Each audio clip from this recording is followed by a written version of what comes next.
Hello बच्चों, मैं हरेंद्र सिंह आपके बीच यूट्यूब चैनल पर आज लेकर आया हूँ साइंस की क्लास में ब्लड, खून, रक्त, वो रक्त जो हमारे शरीर में बह रहा है उसी के बारे में आज हम पढ़ेंगे।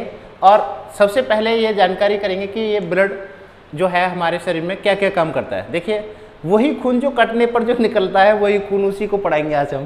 तो इसके रक्त समूह, सबसे पहले इसके बारे में पढ़ेंगे हम कि रक्त समूह की खोज किसने की थी। तो रक्त समूह की खोज 1900 ईस्वी में कॉरलैंड स्टीनर नामक वैज्ञानिक ने की थी। कॉरलैंड स्टीनर नामक वैज्ञानिक ने की थी। अब क्वेश्चन आता है कि रक्त कैसा ऊतक है। बहुत ज्यादा इंपॉर्टेंट क्वेश्चन है। इसमें पूछा जाता है रक्त कैसा ऊतक है। रक्त एक तरल संयोजी ऊतक है। तरल संयोजी ऊतक है। ऊतक क्लियर। अब क्वेश्चन में आता है रक्त कैसा विलयन है। रक्त कैसा विलयन है। रक्त एक कैसा विलयन है? क्षारीय विलयन है। रक्त कैसा विलयन है? क्षारीय विलयन, जिसका पीएच मान कितना होता है? 7.4 होता है। इसका पीएच मान 7.4 होता है। रक्त दाब मापने वाला यंत्र के बारे में भी जानकारी होनी चाहिए। रक्त दाब यंत्र स्फिग्मोमैनोमीटर।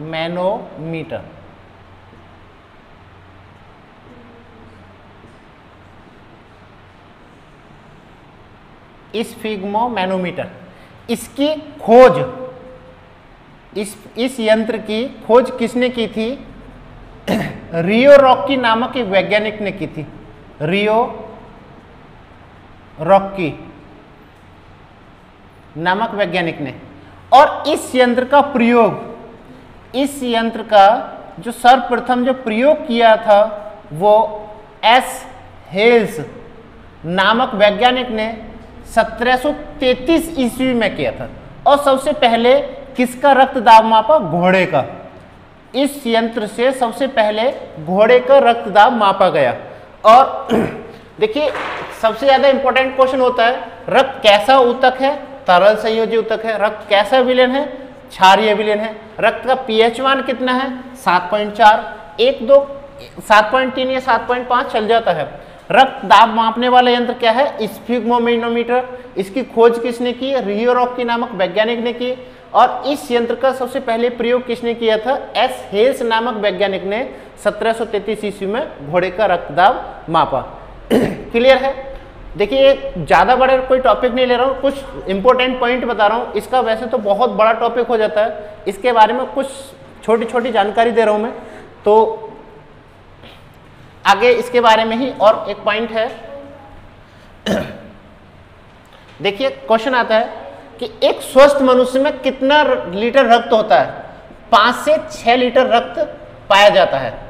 एक स्वस्थ मनुष्य में 5 से 6 लीटर रक्त पाया जाता है। हम कह सकते हैं या उसके वजन का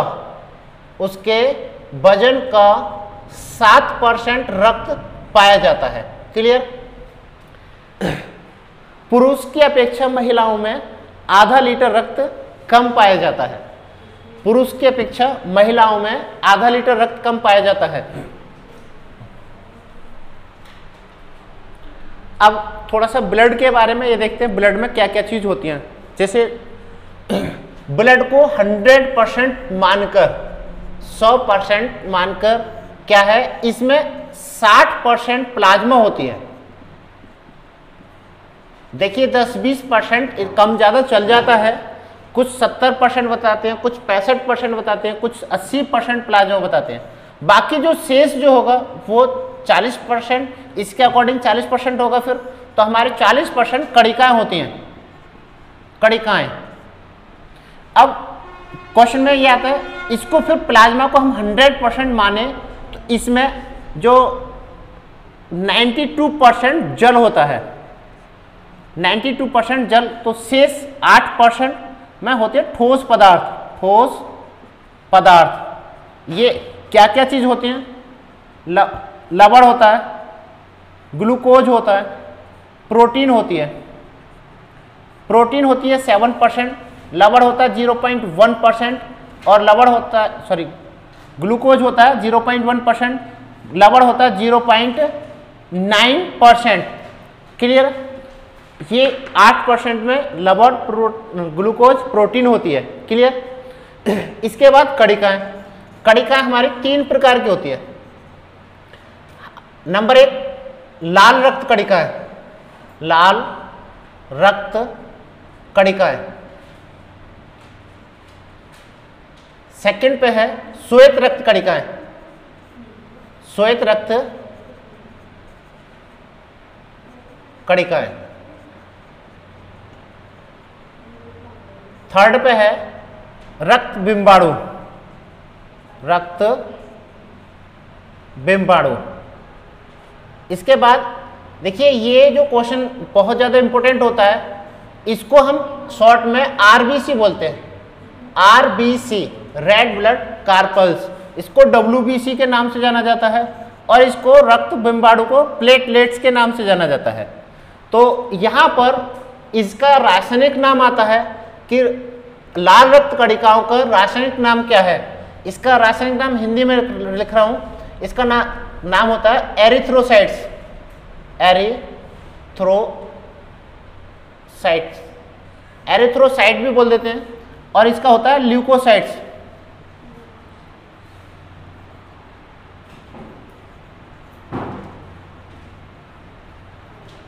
इसका होता है थ्रोम्बोसाइट्स। थर्ड का होता है प्लेटलेट्स का जो होता है वो थ्रोम्बोसाइट्स।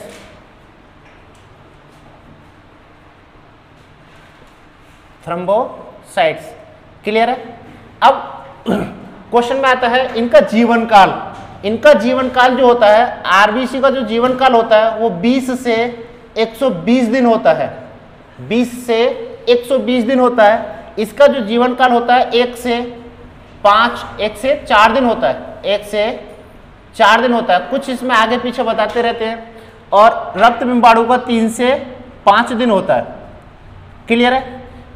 आरबीसी का जन्म जो होता है अस्थि मज्जा और प्लीहा में होता है, लेकिन आरबीसी की जो मृत्यु जो होती है वो यकृत में होती है, इसलिए यकृत को आरबीसी का कब्रिस्तान कहते हैं। ये आपके लिए शॉर्ट पॉइंट में कुछ इंपॉर्टेंट क्वेश्चन करा रहा हूँ, ज़्यादा गहराई से नहीं पढ़ा रहा हूँ। इस बारे में मैं अगली क्लास में थोड़ा गहराई से पढ़ा देंगे। देखिए रेड ब्लड सेल्स का जो अंग्रेजी में नाम आ जाता है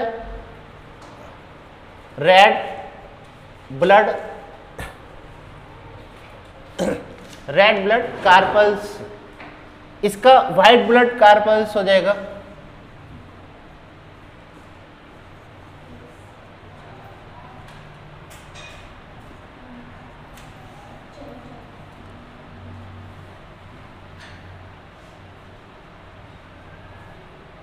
और इसका हो जाएगा ब्लड प्लेटलेट्स।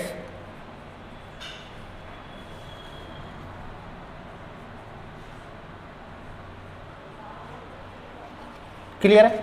ये आपके मैंने कुछ इंपॉर्टेंट छोटे छोटे पॉइंट लिखवाए अभी आपके लिए, तो ये आपके परीक्षाओं में ज़्यादातर यहाँ से क्वेश्चन पूछा जाता है। क्लियर है?